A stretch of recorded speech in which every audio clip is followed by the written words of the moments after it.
This is how to make sausage dip or crack dip. First, you're going to start with some ground sausage. I like Jimmy Dean hot because it's delicious. Some sausages make a lot of grease and you're going to have to drain it at the end, but Jimmy Dean hot doesn't, so that's one of the perks.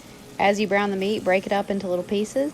You're going to add 2 cans of Rotel. Don't drain out the liquid. You're going to need it to help thin the sauce.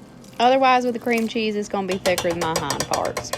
Anyway, stir in the Rotel to your brown sausage. Once that is mixed in, you're going to add 2 blocks of cream cheese. You can cut it into cubes. Whoops! Anyway, it melts easier if it's in cubes. Otherwise, if you want to be lazy, just throw the whole block in. You're going to want to stir everything together so that the cream cheese melts and gets sexy with the sausage and the Rotel.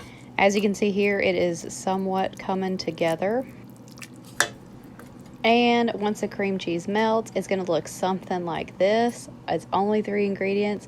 Y'all, this stuff is heaven. I added chopped green onion and got blue corn tortilla chips, also from the dollar store. This is one of my favorite things to make for parties and family get-togethers. I hope you'll have a wonderful Thanksgiving week.